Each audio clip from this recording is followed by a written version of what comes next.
Alright everyone, welcome back to another Star Wars Galaxy of Heroes video with Fat Phil. And in this video guys, what we want to be doing here is I'm going to take you guys through my account.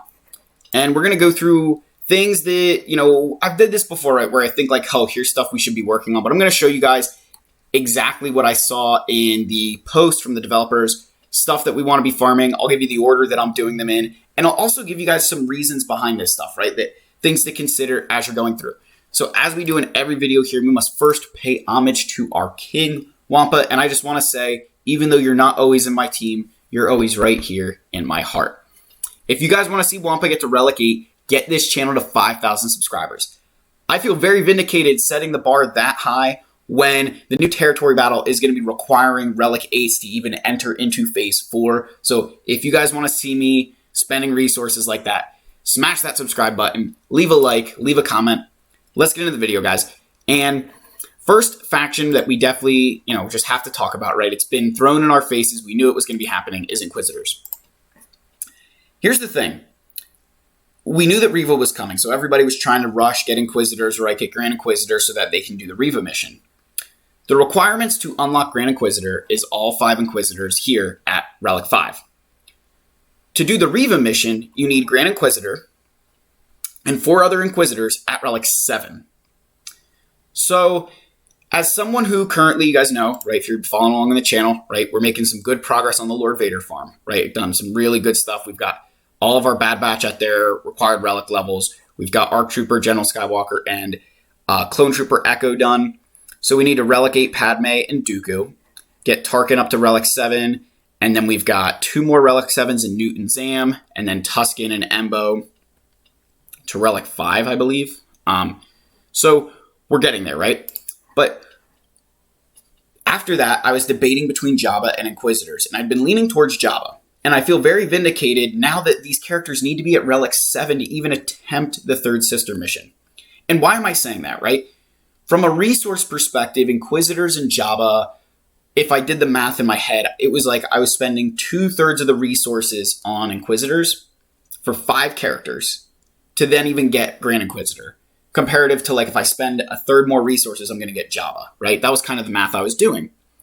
But now that I would need, Grand Inquisitor plus the rest of, 4 more Inquisitors up to Relic 7, makes me feel very validated in saying that I think Jabba is going to be the wiser play for me, right? That starting from ground zero here with Inquisitors, I feel very okay saying that I think that it's smarter to just go straight into the Hutt cartel faction and get Jabba, right? That I'm going to spend a lot of resources, absolutely, but I feel that what I'm going to be able to do with them will be, more imperative, right? That I'll be able to get more out of Jabba, not only in this new territory battle, but also in other game modes. So you need to keep that in mind that if you've already been like going into Inquisitors, I would continue down that path because I think you'll want to get to something quickly, like Lord Vader, Inquisitors, or Jabba, right? Those are kind of the 3 biggest things I think people can start today, right?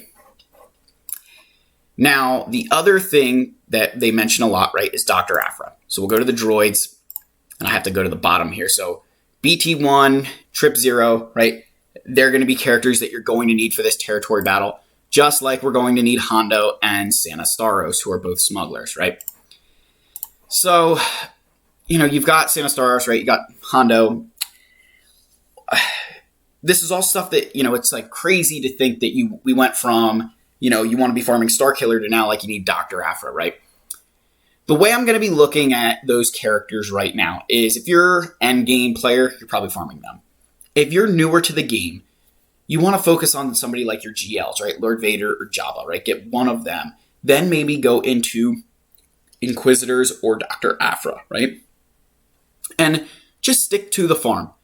The worst thing you can do right now is start panic farming something and then switch to something else because, you realize that wasn't the best path. Like, just stick to something and stick with it. Like, that's why I'm sticking with my Lord Vader farm, right? Even when Jabba was released, right, this was always the plan. So, that's kind of what I'm thinking right now, guys. That's kind of my initial reactions as I see all this, that, you want to be farming one of those 4 things, right? And I want to go to, like, the Galactic Legends here quick, right? Like, I don't have Rey yet. I'm going to get Ben Solo to 7 star, and Rey gets really tempting. The problem is with her not really going to be fantastic for this new territory battle. I don't feel that I'd be doing my guild justice if I like first got all these GLs and then tried to work on Inquisitors, right? Like I'm going to try and do what I think is best for my guild.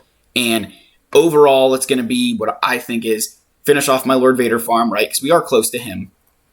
Focus on Jabba, then get Inquisitorius, and then try and look at Doctor Aphra. Because I do, I am at this point, I will say this, right? Where I'm already starting to farm up Inquisitorius. I've got all of my shards done for the Lord Vader farm here.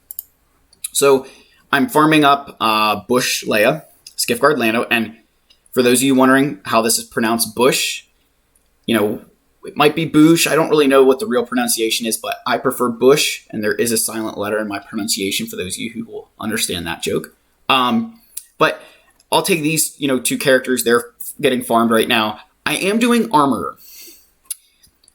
I just want to get her. I feel that my roster is suffering a little bit. So don't think that you can't take on a passion project. If you are, my recommendation would just be like one character at a time, right? So like I'll get Armorer up here. We'll probably, work on Omega, right? Get her ready for territory battle so I have a full Bad Batch team. I'm just going to try and give myself options here, give myself ways that I can compete in this new territory battle.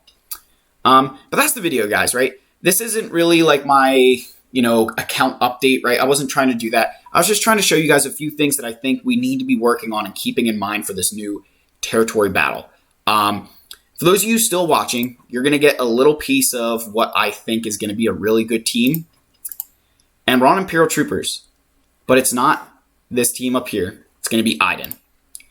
My hot take is that the reason Iden's going to be good is they've said multiple times that, we need to rethink strategies, that modding's going to be important and all this stuff. And the more I was thinking about that, they're not going to make Veers unbeatable like he is in the current territory battle, right? Like they're going to make sure that there are ways to stop the Veers team.